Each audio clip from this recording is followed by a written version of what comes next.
Depois daquele terrível acidente, eu agradeço todos os dias, porque nós dois tivemos muita sorte de sobreviver. Era nisso que eu acreditava.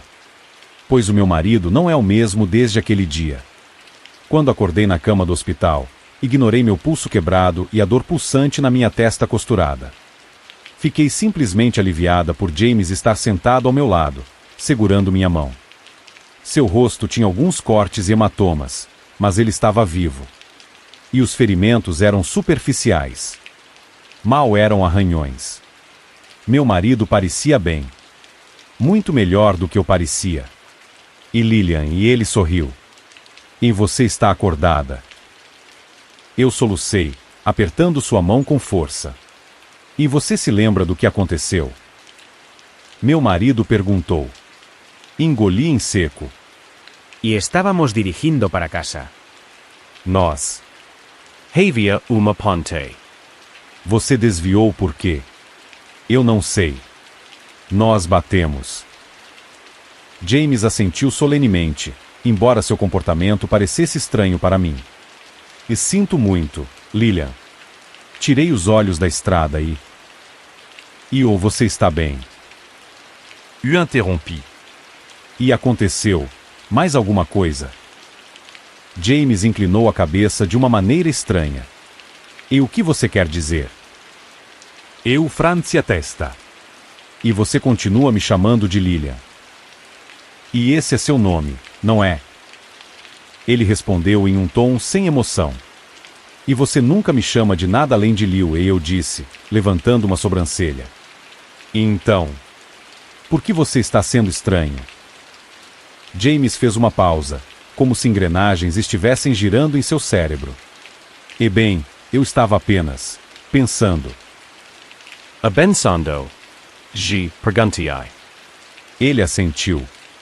Em pensando no motivo pelo qual caímos. Engoli em seco. E eu lembro que tinha alguma coisa na estrada. A boca de James se contraiu. E eles nunca encontraram nada. Nenhum animal ou corpo. De repente, me senti muito tola. E desculpe, querida. Eu não queria. Claro que você não é você mesma. Isso deve ter sido traumático para você. E essa foi toda a desculpa que meu marido precisava. Ele não melhorou. A primeira experiência realmente estranha aconteceu uma semana ou mais depois que recebi alta do hospital e voltei para casa. Eu me mexi no meio da noite, os pelos do pescoço espetando meu travesseiro. Como aqueles fios alertas, eu me levantei em posição de sentido, e minhas pálpebras se abriram. Eu não sabia por quê, a princípio, mas então eu senti. Uma nuvem espessa de hálito, cheirando a esgoto purulento, que pesava contra minha carne. Não tinha o cheiro do homem que eu amava, mas quando me virei, James certamente era quem respirava pesadamente. Meu marido estava deitado de costas, duro como uma tábua, mas seus olhos estavam voltados para mim. Olhos bem abertos. E querido. E perguntai timidamente. Amis não respondeu. Ele estava preso a mim, aparentemente incapaz de piscar, e então de repente prendeu a respiração. Pegou-se no meio da expiração e virou a cabeça para encarar o teto acima. Seus olhos não se fecharam. E sua respiração não voltou. Ficamos ali por 1 hora. Nenhum som veio do meu marido. Na hora, eu não acreditei que ele realmente estivesse prendendo a respiração por 1 hora. Eu disse a mim mesma que tudo tinha sido um sonho. Ou a privação de sono tinha confundido meu cérebro. Escolha, Lilian. De qualquer forma, você perdeu, eu disse a mim mesma, com medo e sem convicção. Devo ter adormecido eventualmente porque acordei com o cérebro confuso e a cama vazia. Planejei perguntar a James o que havia de errado quando ele chegasse em casa, mas não perguntei. Não tive estômago para isso. Havia algo diferente em meu marido, e não era trauma. Não, era algo mais do que isso. Eu o temia, e nem tinha um bom motivo para isso. Mas eu faria isso. Quando eu vi pela primeira vez, meu cérebro não fez nada com a informação. Eu estava me preparando para o trabalho. Correndo no piloto automático. Muito pouco é processado pelo meu cérebro matinal. Foi enquanto eu comia meu sanduíche no almoço que um pensamento explodiu violentamente em meu cérebro. O que diabos havia ao lado da pia? Lembrei-me de que estava fazendo caretas enquanto escovava os dentes. James não é o homem mais higiênico do mundo, então não é incomum que eu torça o nariz para a bagunça e a sujeira que ele deixa em seu rastro. No entanto, não recuei ao ver pelos faciais ou pasta de dente derramada. A sujeira era uma pequena mancha mole de vermelho e marrom. Algo que eu estava lutando para localizar, mesmo enquanto me lembrava disso com a cabeça limpa. Eu estava cansado demais para limpar. Distraído demais com pensamentos sobre projetos de trabalho em andamento e reuniões futuras. Ao finalmente pisar no freio e desativar o modo inconsciente, processei tudo. O desgosto de tudo que eu tinha visto. Mas uma ideia me ocorreu. Ela desencadeou uma onda eufórica que rapidamente substituiu o medo, a sensação de resolver um mistério incômodo. E era um inseto esmagado. Sussurrei, rindo ao perceber que tinha falado alto e chamado a atenção de colegas de trabalho confusos. Que boba da minha parte, pensei. Por que diabos eu estava ansiosa? Eu estava honestamente nervosa com James esmagando um inseto? Vamos, Lillian. Você já fez isso 1000 vezes. Você vai limpar depois. Ou pedir para ele fazer isso. Mas não é grande coisa. Relaxa. Tentei parar de me repreender. Afinal, era meu primeiro dia de volta ao trabalho e eu ainda estava me recuperando de um grave acidente de carro. Eu não deveria ter diminuído a luta para me recuperar da tensão emocional e física que veio com o acidente. Ele havia abalado meu bem-estar geral. Sim, eu havia sobrevivido. Sim, eu havia me curado fisicamente. Mas um quase encontro com a morte pode descarrilar psicologicamente até mesmo a pessoa mais estável e bem ajustada. Pode até fazer alguém acreditar que algo aconteceu com o marido dela, pensei, suspirando. Eu me senti tão tola. Tão dramática, como sempre, por deixar as emoções me dominarem. James tinha sido tão paciente, apesar da minha desconfiança, e eu me senti incrivelmente culpada por duvidar dele. Então, pensei no que eu poderia fazer para consertar as coisas. Uma comida tailandesa para a viagem e Donnie Darko. Sua comida favorita e seu filme favorito. A solução perfeita. Isso consertaria a recente ruptura em nosso relacionamento. Eu tinha certeza disso. O resto do dia de trabalho passou rápido enquanto eu ansiosamente esperava a noite romântica que estava planejando na minha cabeça. Uma noite que deixaria o desagradável da semana anterior para trás. Mandei uma mensagem para James dizendo que o jantar iria deixá-lo de queixo caído. Estou com fome. Essa foi sua resposta um pouco brusca.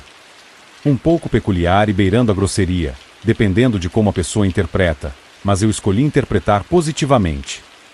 No caminho para casa, quase passei no sinal vermelho de tanta excitação. Acho que falar de linguagens do amor é um pouco constrangedor, mas suponho que, se eu fosse me rotular, seria uma doadora de presentes. É assim que mostro meus sentimentos. Eu estava ansiosa para melhorar tudo. Não havia dúvidas em minha mente de que eu tinha levado James a se comportar de forma estranha ao me comportar de forma estranha. Eu não tinha demonstrado amor ou afeição da maneira que costumava fazer. Você é um idiota, pensei enquanto entrava na garagem. Disquei o número do Taquiavai local enquanto subia o caminho da frente, e o pedido foi feito antes mesmo de eu tirar meus mocassins pretos. Corri pelo salão, fazendo o ambiente parecer aconchegante, convidativo e romântico. Então esperei por James e o entregador. Ambos deveriam ter chegado meia hora depois de eu chegar em casa. Depois de 1 hora sem sinal de nenhum dos dois, comecei a me preocupar e liguei para James. Ele não atendeu. E você está bem, querida? Perguntei, deixando uma mensagem de voz preocupada. Sei que estive um pouco ausente esta semana, mas tem sido. Bem, você sabe que tem sido estranho. E eu quero compensar isso. Por favor. Olha, não quero estragar nada, mas tenho uma surpresa adorável para você aqui, então se você... Batidas me interromperam. Desculpe, a comida para a viagem finalmente chegou. Foi uma espera ridiculamente longa. Achei que você já estaria aqui, mas não se preocupe. Vou esquentar a comida quando você chegar em casa. Só, espero que você não tenha ficado preso no trabalho. Amo você, suspirei, desligando. Atendi a porta para Mike. O adolescente cheio de acne de sempre que fazia as entregas para o restaurante tailandês. Ele era filho de um vizinho no fim da rua. Nós o conhecíamos há anos. E eu podia ver que havia algo diferente nele. Era uma sensação primitiva. Um sentimento além do medo. Era um aviso do meu cérebro. Um aviso de que meus olhos eram incapazes de compreender o que estavam vendo. Meu corpo era incapaz de compreender o que estava sentindo. Não havia nada natural em Mike. E isso só ficou mais claro quando ele sorriu com as mãos estendidas. Mãos que tremiam de medo ou alegria. Eu não sabia qual, e não tinha certeza do que seria pior. E peguei sua comida e ele sussurrou. Sorry, desconfortavelment. Sim, eu vejo isso, Mike. Obrigada. Dê lembranças minhas para sua mãe, ok? Eu vi algo que eu queria poder apagar da minha mente. Algo que eu queria poder apagar da realidade. Uma forma nadou para fora de sua boca. Não era uma língua correndo entre lábios rachados e crostosos. Era uma coisa pequena, escorregadia e marrom. Uma coisa viva, seguida por um companheiro idêntico. Um som assustado surgiu involuntariamente do fundo do meu corpo, e eu rapidamente coloquei uma mão na boca enquanto apressadamente usava a outra para arrancar o saco plástico do garoto. Era tarde demais. Eu já tinha reagido. O olhar nos meus olhos. A mão nos meus lábios. Eu não escondi exatamente meu medo. E não havia sentido em me silenciar. Ele já tinha ouvido minha reação. Visto o que eu tinha visto. Não que eu tivesse alguma maneira de saber o que eu tinha visto. Gostaria de ainda ter esse privilégio.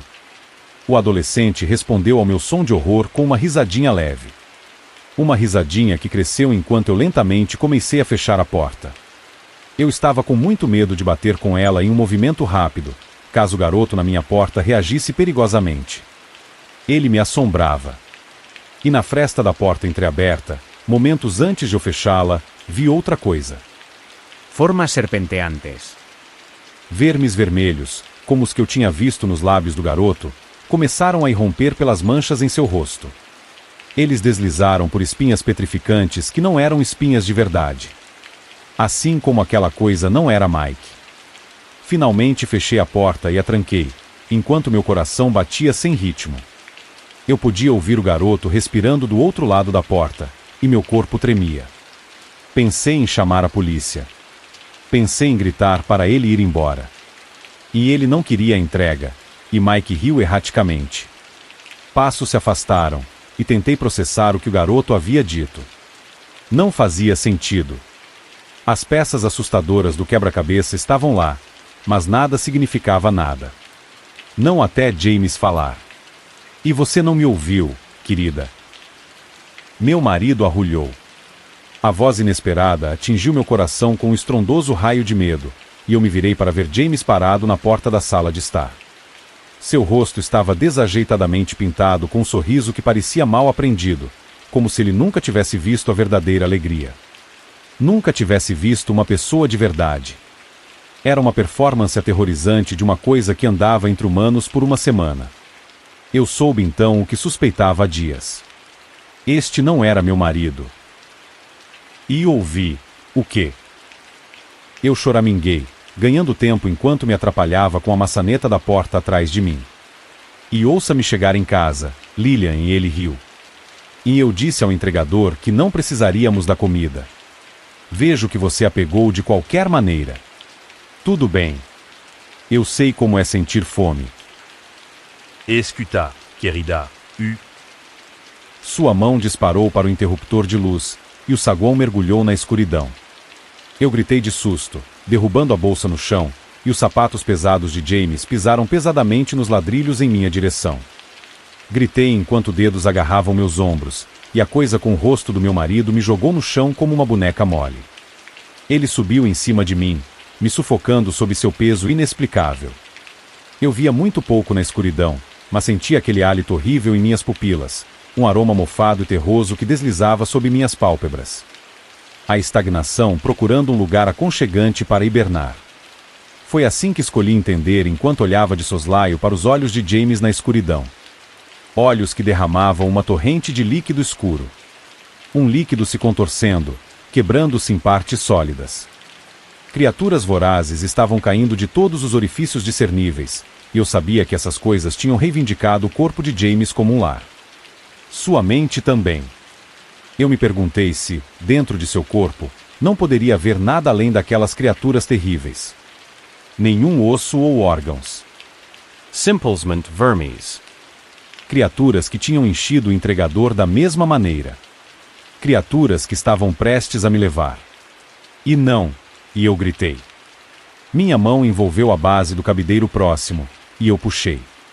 Ele caiu na cabeça de James. Ele voou para trás, desaparecendo na escuridão, e eu imediatamente pulei de pé, gritando quando senti algo escorregar da minha bochecha, algo que estava muito perto de entrar em uma das minhas narinas. Abri a porta da frente, e tudo voltou à minha mente. Enquanto eu corria para a rua, fui assombrado por uma lembrança dos segundos que precederam o acidente de carro. James desviou para a barreira da ponte. Desviou para evitar não uma pessoa, nem um animal, mas uma massa de criaturas unidas.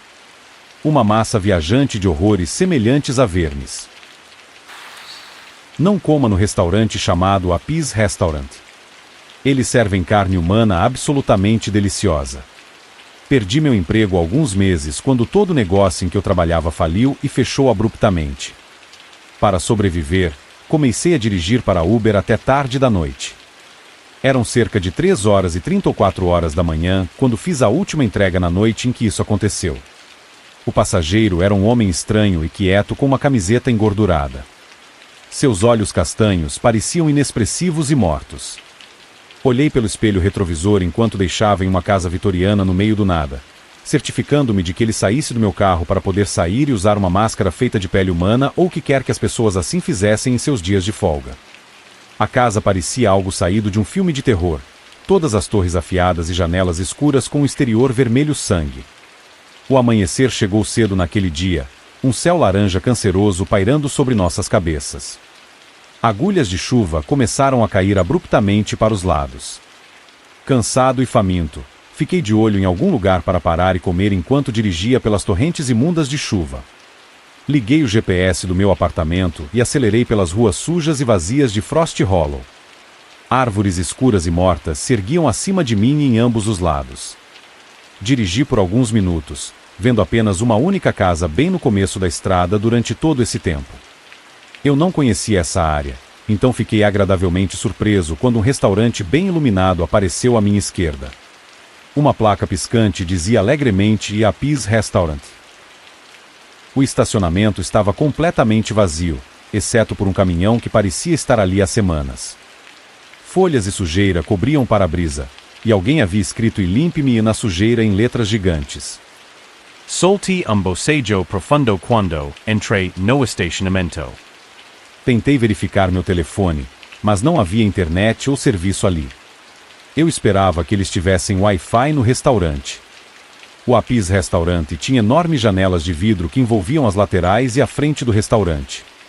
A luz irrompia no estacionamento escuro em fortes raios brancos enquanto os pássaros cantavam nas florestas ao meu redor, despertando para o novo amanhecer. A arquitetura do lugar parecia saída diretamente dos anos 1950. Eu conseguia imaginar James Dean indo até lá e fumando cigarros compulsivamente enquanto comia um hambúrguer e tomava um café. Saí do carro, indo até a frente do restaurante, onde acendi um cigarro e inalei profundamente. O tabaco mentolado picante me deu uma repentina descarga de energia. Piscando rapidamente, fumei o cigarro o mais rápido que pude, sentindo-me bem acordado no final. Fiquei sob a cobertura do prédio, observando os relâmpagos irromperem como flashes de mísseis no céu. A rua continuava morta e vazia.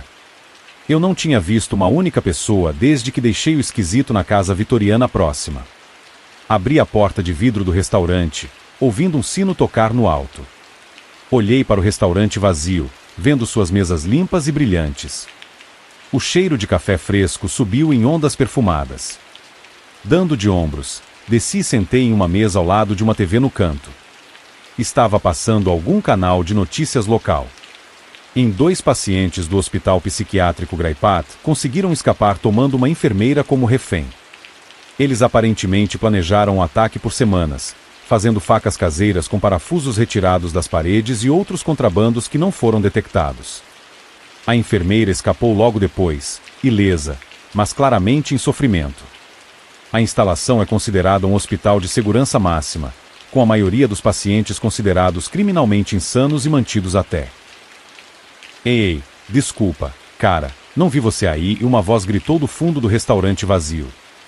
Eu pulei, me virando para ver quem estava falando.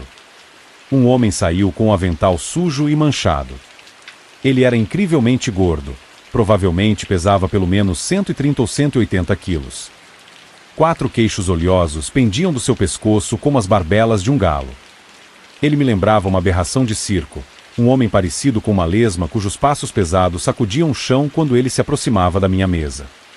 Ele tinha mãos vermelhas como as de um açougueiro. Seu rosto também estava vermelho como beterraba e coberto de suor, com o nariz minúsculo no meio e lábios gigantes e elásticos. Seu crachá dizia em Franque: "E bom dia", e ele murmurou: "E o que posso trazer para você?" Naso garcam neo aparisu. Enteo so o unico cara aqui. Vou ter que anotar seu pedido e cozinhá-lo, se estiver tudo bem. U assenti algrement. E sim, tudo bem. Eu só quero um café com creme extra e açúcar e um Reuben com batatas fritas e um acompanhamento extra de salada de repolho. Ele escreveu em um bloco sujo de terra que tirou do avental, demorando muito e escrevendo o mais devagar possível. Observei seu rosto atentamente. Ele me lembrava um palhaço, mas seus olhos eram cinzas, da cor do aço. Eles pareciam congelantes, quase desumanos. Não havia nada de palhaço neles. "E ok, amigo, já está pronto", ele disse, sorrindo para mim. Seus dentes amarelados estavam cobertos por uma espessa camada de sujeira. Noti que alguns na frente estavam quebrados. Como ele tivesse o habito de ter os dentes quebrados em brigas. Ele se virou, voltando para a cozinha com seu andar estranho e gingado. Eu me perguntei como Frank tinha chegado ali. Certamente não havia transporte público em lugar nenhum nesta parte do estado. Mas imaginei que ele devia ter sido deixado. Olhei para o meu telefone, esperando encontrar uma conexão Wi-Fi aberta para passar o tempo, mas não havia nada aqui. Suspirando, olhei ao redor do restaurante. Um manequim palhaço assustador estava no canto, segurando uma placa que dizia: "Seja feliz. Coma esses sentimentos para fora." Sua maquiagem vermelha e branca era toda de pontas afiadas e ângulos duros. Ao redor de sua boca sorridente, a tinta vermelha formava um semicírculo pontudo, acentuando os dentes brancos brilhantes que brilhavam entre seus lábios finos. Poucos momentos depois, Frank saiu com uma xícara de café fumegante e uma tigela de cremes e pacotes de açúcar. Ele os colocou na minha frente, resmungando e caminhando de volta para a cozinha. Senti o cheiro de carne assada e óleo de cozinha subindo da cozinha em ondas deliciosas e aromáticas. Eu mal podia esperar pelo meu Reuben. De todos os sanduíches na história dos sanduíches, eu achava que os Reubens eram provavelmente os mais deliciosos. A maneira como a carne enlatada misturada com o molho Thousand Island, chucrute e pão de centeio mármore fazia parecer que aqueles ingredientes foram feitos por Deus especificamente para fazer um sanduíche tão divino. Meu estômago roncou enquanto eu esperava ansiosamente. Continuei examinando o restaurante, ouvindo o zumbido da TV ao meu lado quando avistei o que parecia ser respingos de sangue na frente das portas giratórias da cozinha. Eu trabalhava em um restaurante quando era adolescente, uma pizzaria pequena e ruim, e me lembrava de como a carne moída sempre vinha encharcada de sangue molhado. Achei estranho que ninguém tivesse limpado ainda. Parecia seco e coagulado, como se estivesse lá há dias. A TV ainda estava falando sobre os pacientes mentais fugitivos quando Frank trouxe um prato gigante de sanduíche delicioso e perfumado e batatas fritas douradas. Eu podia sentir minha boca salivando enquanto ele colocava com um baque na mesa na minha frente. "E aproveite, amigo", ele disse, me dando uma piscadela maliciosa. Seus lábios de peixe formaram um meio sorriso fraco. Ele se virou, e eu imediatamente comecei a comer. O Reuben foi provavelmente o melhor Reuben que já provei. A carne enlatada estava perfeitamente cozida, o pão crocante e fresco. As batatas fritas estavam douradas e tinham uma crocância agradável e satisfatória. Eu queria elogiar Frank, mas ele não estava em lugar nenhum. Dando de ombros, terminei a primeira metade do meu sanduíche. Quando cheguei à última mordida, notei algo estranho e crocante na carne. Pensei que fosse uma moeda ou algo assim no começo. Imediatamente cuspi todo o pedaço de sanduíche meio mastigado em um guardanapo, olhando para baixo. No meio da carne estava uma unha humana pintada. Ela estava arrancada, a parte inferior irregular e afiada. Naquele momento, senti uma vontade repentina de vomitar. Fiquei ali sentado por alguns segundos, simplesmente olhando, minha mente correndo em círculos como um rato em uma roda. Era uma unha postiça? Como ela tinha entrado no meu sanduíche? Peguei-o, trazendo-o para mais perto do meu olho direito. Vi sangue preto e coagulado e finos fios de carne ainda pendurados no fundo. Definitivamente não era falso. Levantando-me rapidamente, peguei as chaves do carro e o telefone da mesa e comecei a cambalear em direção à porta. Não havia pensamentos racionais naquele momento, apenas uma insistente sensação crescente de pânico e pavor. Foi nesse momento que as luzes do restaurante se apagaram. Uma risada assustadora e borbulhante saiu da cozinha. A luz amarela cancerosa do novo dia estava se filtrando através das nuvens tempestuosas. Olhei pela porta de vidro da frente e vi um rosto espiando com olhos arregalados e insanos. Reconheci o homem que deixei na casa vitoriana no fim da rua. Ele tinha esculpido um novo ponto de interrogação na testa algum tempo depois que o vi pela última vez. Seu rosto parecia frouxo e vazio enquanto ele olhava para dentro, seus olhos mortos e vazios vagando para a esquerda e para a direita, procurando por alguém, procurando por mim. Em sua mão direita, vi um enorme cutelo de carne manchado de sangue fresco e pingando. Ele levantou a mão esquerda trêmula e começou a abrir a porta.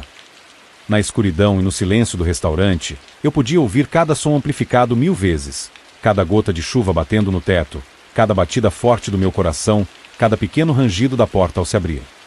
Ouvi as portas da cozinha se abrindo no mesmo momento. Aterrorizada, olhei freneticamente ao redor, vendo os banheiros a apenas alguns metros de distância, no canto do restaurante. O mais silenciosamente que pude, me esgueirei em direção a eles, com medo de olhar para trás.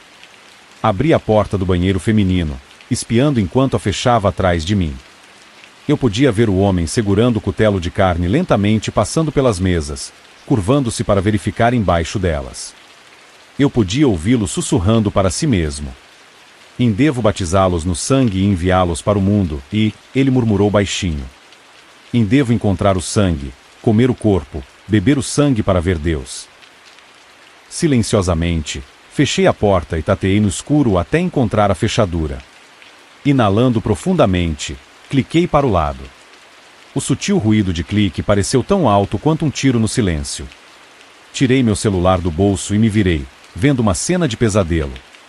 Cadáveres cobriam o chão do banheiro.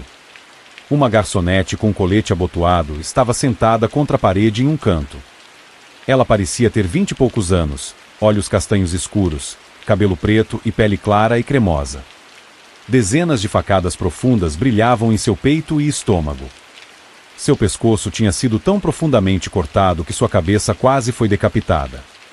Pior ainda, vi pedaços de carne cortados do corpo dela, pedaços da carne das bochechas, braços, pernas e dedos. De repente, tive uma ideia muito boa de onde a unha tinha vindo e o que eu estava comendo. Engasgué, vomitando. Ao lado dela, estava esparramado o cadáver de um velho em um terno de negócios. Sua camisa e jaqueta tinham sido rasgadas, e um ponto de interrogação gigante esculpido profundamente na pele solta de seu peito de pássaro. Preso em um olho, vi o brilho de uma faca de açougueiro perversa. Ela havia cortado o olho ao meio, a lâmina desaparecendo profundamente em seu cérebro e crânio. O outro olho olhava vítreo para o teto. Ouvi uma leve batida na porta do banheiro, um tipo de batida educada que alguém poderia usar se estivesse se perguntando se estava ocupado. Eu estava com medo de respirar. Girei, olhando para a porta de madeira, a única coisa entre mim e a morte certa naquele momento. E tem alguém aí? Perguntou uma voz baixa e rouca, a mesma voz que havia murmurado sobre beber sangue. E ocupado. Ei, ponto de interrogação. Que porra você está fazendo? Perguntou a voz áspera de Frank. E você o encontrou?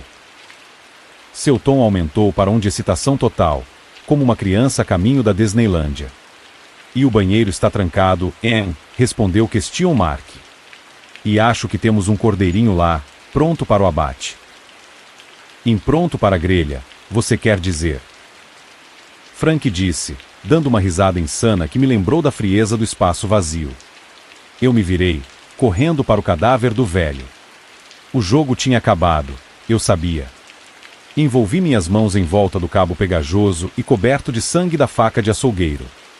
Comecei a puxar para cima, mas ela estava firmemente implantada no crânio do velho. Naquele momento, ouvi um som que enviou ondas de terror dançando pela minha espinha, o som de chaves tilintando em uma fechadura. Uma descarga de adrenalina fez o mundo clarear e minha visão ficou branca no brilho forte da luz do telefone. Coloquei o telefone em cima do vaso sanitário e, com toda a minha força, puxei a faca. Houve um barulho de estalo, depois um som de sucção molhada enquanto sangue frio espirrava em meu rosto e pescoço. A faca escorregou rapidamente, me mandando voando para trás. Naquele momento, a porta se abriu. Frank e Question Mark estavam ali, lado a lado, dois lunáticos sorridentes com facas nas mãos. A luz laranja do nascer do sol iluminava fracamente suas silhuetas. Eles olharam para onde o celular estava no vaso sanitário, sem me ver encostado na parede do fundo, respirando pesadamente em pânico animal. Antes que tivessem tempo de reagir, corri para a frente, a lâmina voltada para meus agressores. Question Mark se virou para mim no último segundo quando levei a faca até sua garganta. Ela cortou facilmente a carne. Seus olhos se arregalaram de dor e surpresa enquanto ele gorgolejava, engasgando com seu próprio sangue. Ele tentou levantar o cutelo, mas seu pé escorregou no sangue escorregadio que cobria o chão. Puxei a faca de volta, virando-me para Frank. Vi um lampejo de metal e senti algo perfurar profundamente o lado do meu estômago. Uma dor lancinante como ácido queimou meu caminho através da minha carne. Gritando enquanto jorros quentes de sangue saíam do ferimento de facada, corri para Frank com o que restava da minha energia, esfaqueando para cima em sua barriga e mirando em sua horta no centro. Caímos um sobre o outro, ambos gravemente feridos. O sangue explodiu de sua artéria rompida, jorrando como uma mangueira de incêndio a cada batida rápida de seu coração. Seus olhos reviraram em sua cabeça enquanto ele caía para trás, pousando no cadáver de Question Mark. Cambaleando e me apoiando na parede, tentei ir em direção à frente da loja, mas senti a energia drenando de mim como água por uma peneira. Ondas de agonia atingiram meu corpo, tirando meu fôlego. Eu caí de joelhos, rastejando lentamente em direção à salvação. Bolhas espumosas de sangue fluíram sobre meus lábios enquanto eu tossia, engasgando. Ouvi sirenes à distância, aproximando-se rapidamente. Parecia que dezenas de carros de polícia estavam vindo em nossa direção. Gritando e chorando, arrastei-me em direção à porta da frente, deixando manchas quentes de sangue espalhadas pelo chão do restaurante. O suspiro gorgolejante de morte de Frank ecoou ruidosamente atrás de mim. Eu podia sentir minha vida se esvaindo do profundo ferimento de faca na lateral do meu estômago.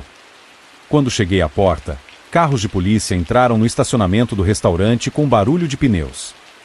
Homens começaram a correr para fora com suas armas em punho. O mundo ficou escuro quando estendi a mão em direção à porta, querendo apenas sair deste restaurante e nunca mais ver esta cidade.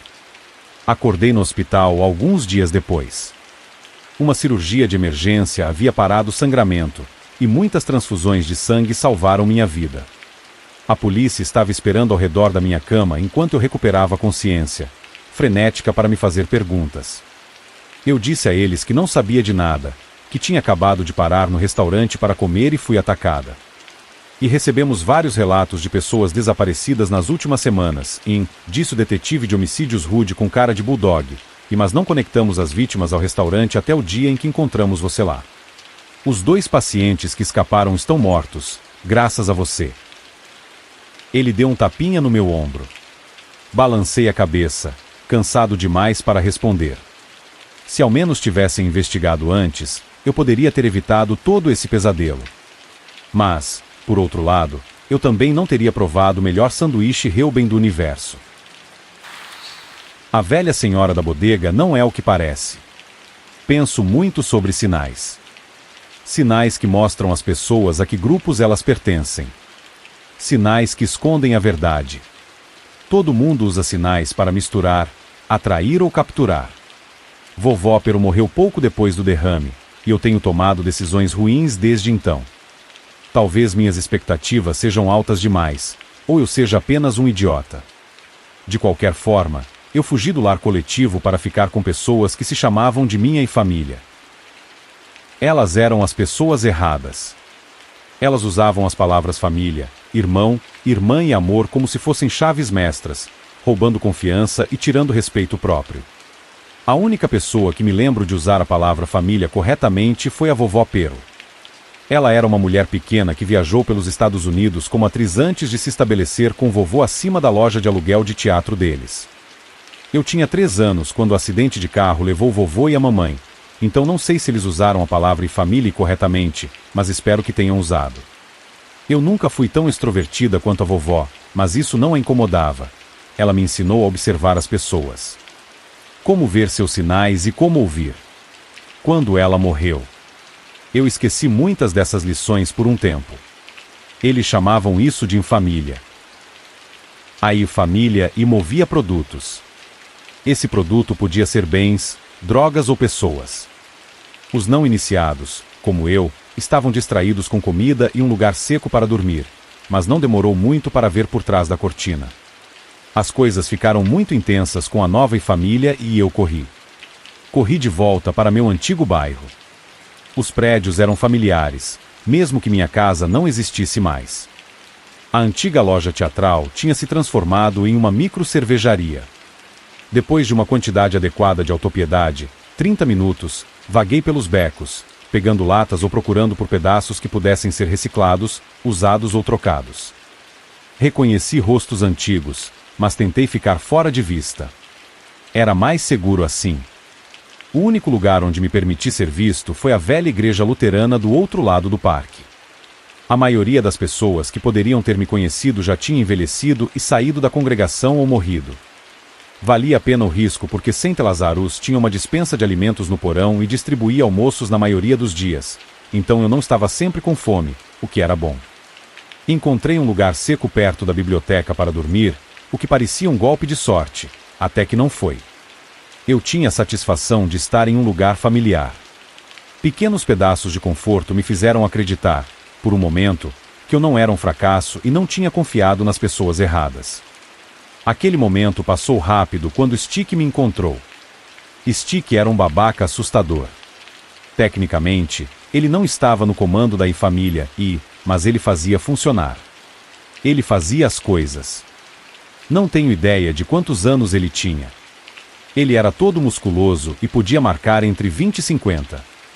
Ele parecia meio faminto e se movia como um predador à espreita, mesmo mancando. Sua perna esquerda estava dura. O joelho não dobrava, e sempre que ele se sentava, sua perna esquerda ficava esticada para o lado como um descanso de bicicleta. A perna era o motivo pelo qual ele andava com uma bengala. A bengala, e como ele a usava, era o motivo pelo qual o chamávamos de Stick. Não sei por que ele perdeu tempo me rastreando. Não é como se eu fosse procurado. Talvez eu tivesse me tornado propriedade. Propriedade não deveria simplesmente vagar. Às vezes, você sente uma pessoa antes de vê-la. O ar é diferente.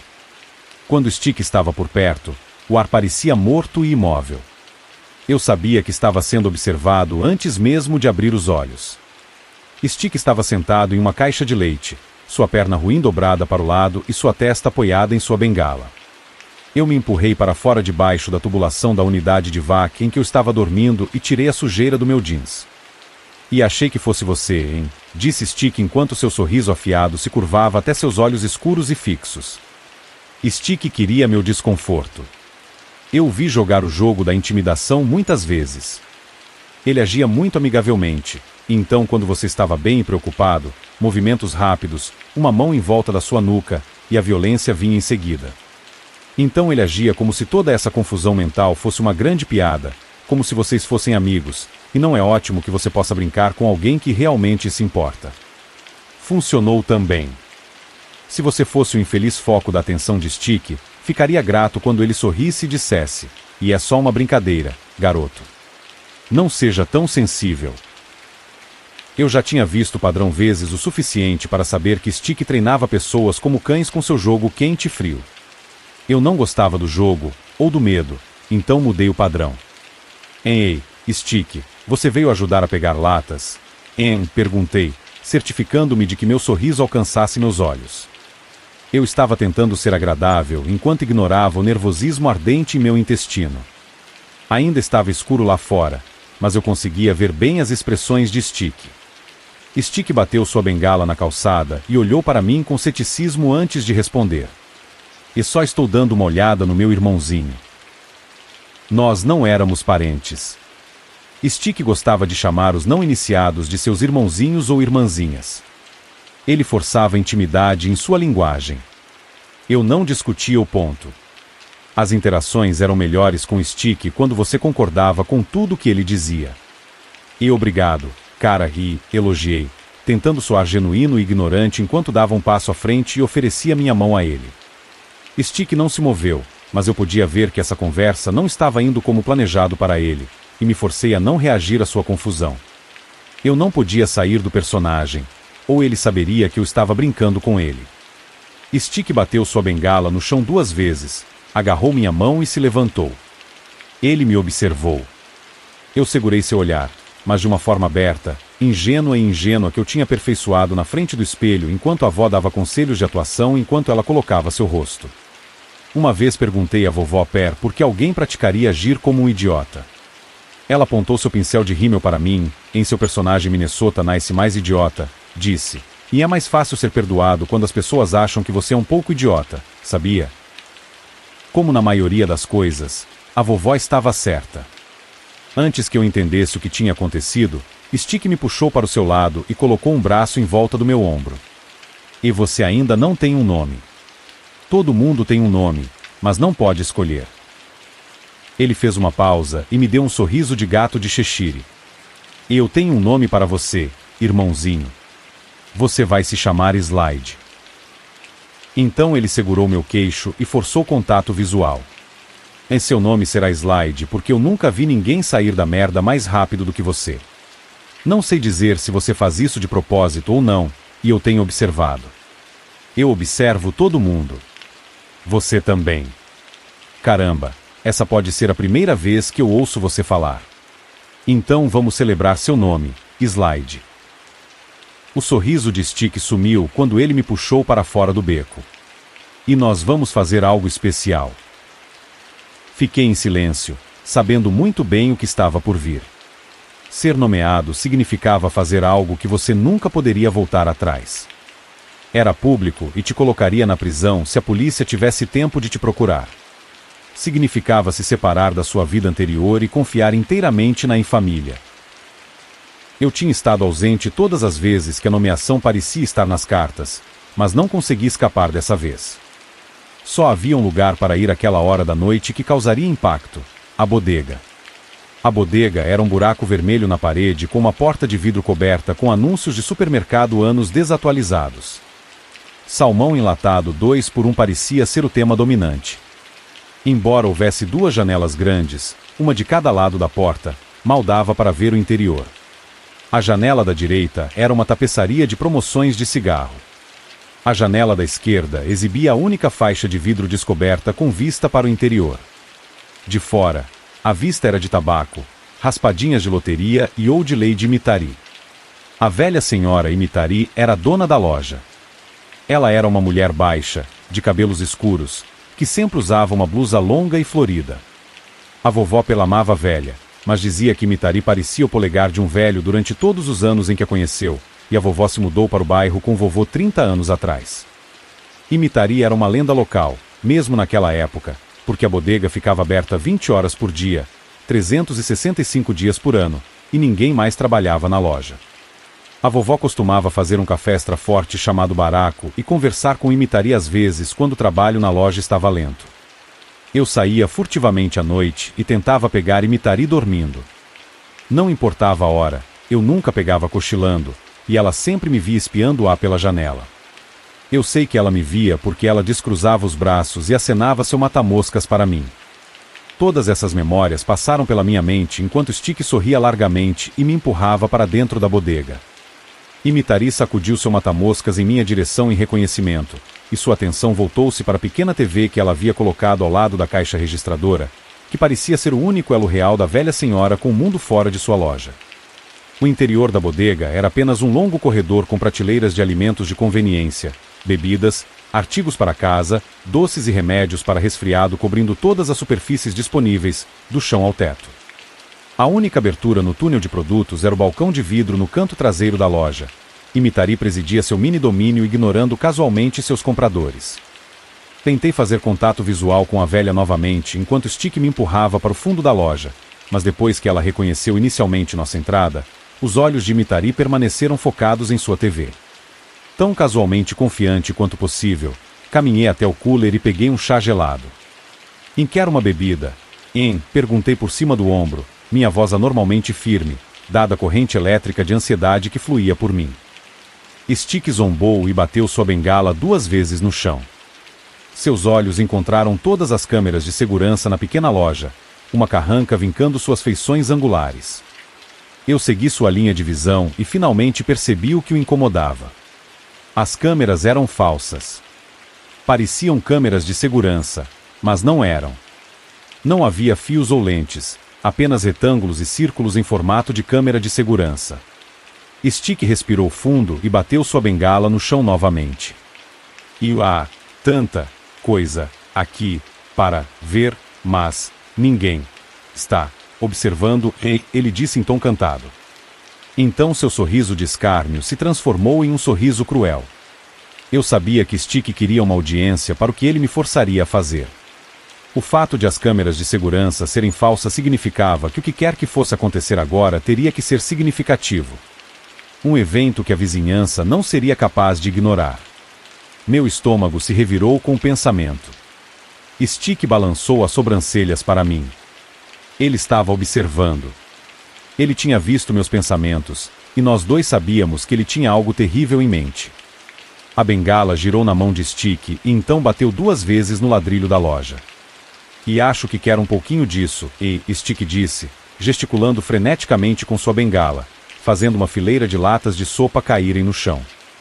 E um pouquinho disso, Stick acrescentou enquanto outro gesto selvagem fazia xícaras de ramen girarem e derrubarem garrafas de vidro de molho picante no chão. Fiquei paralisado, incapaz de correr. Eu estava preso, sem ter para onde me esconder.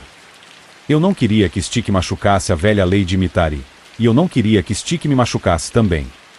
A verdade era que ele machucaria nós dois, não importa o que eu fizesse. Era assim que Stick era. Eu o tinha visto. Eu tinha visto nos mostrar quem ele era todos os dias. Então percebi que Imitari não tinha se movido. Ela estava assistindo à TV e rindo da sitcom como se nada tivesse acontecido. Stick olhou para mim, confuso. Quase senti pena do sociopata. A noite dele não estava indo como planejado. Imitari riu de sua TV novamente, e um vinco se formou no meio da testa de Stick, me deixando saber que ele estava além da raiva. Ele era calmo, perigoso e cruel. Pessoas tinham sido deixadas para morrer quando Stick ficou assim. Stick levantou sua bengala e a girou de modo que o cabo se projetasse como uma picareta. Ele ia atacar Imitari. De alguma forma, eu me movi.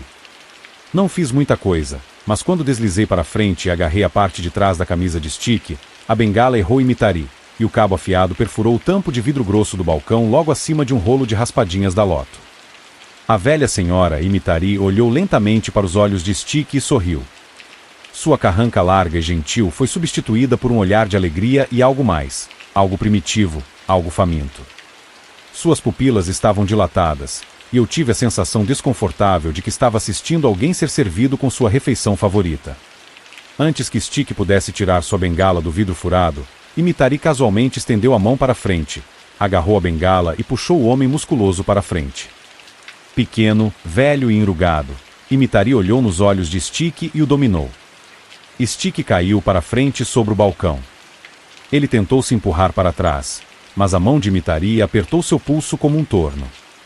Ossos rangeram quando Mitari puxou a mão de Stick até a boca e, com um movimento rápido e sutil, ela mordeu as pontas dos dedos mindinho e anelar de Stick como se estivesse experimentando um biscoito. Pulei de volta para perto do refrigerador enquanto um fino jato de sangue voava em minha direção. Stick gritou e se debateu, mas a pequena forma de Mitari estava estática e imóvel. Stick era uma mosca numa armadilha. Não importava o quanto ele lutasse, socasse, cutucasse ou chutasse, ele não conseguia se livrar do aperto da velha.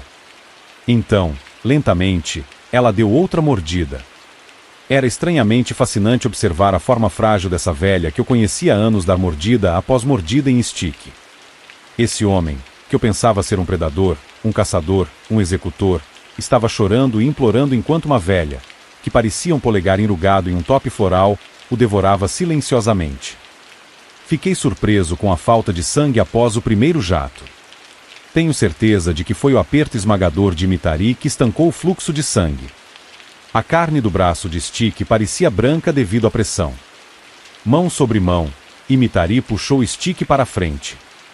Ossos estalaram enquanto ela agarrava mais alto o braço de Stick, apertava com seus longos dedos coriáceos e alimentava a carne e o osso, uma mordida concisa de cada vez, em sua boca aberta e sorridente. Era rítmico em sua simplicidade: mastigar, triturar, mastigar, mastigar, engolir. Repetidamente, o padrão continuou até que a súplica parou. Stick não estava morto. Ele desistiu. Sem lutar, ele se deitou sobre o balcão de vidro como uma boneca de pano. Ele me observou vidrado enquanto Mitari dava mordida após mordida, e eu sabia que ele não estava mais lá.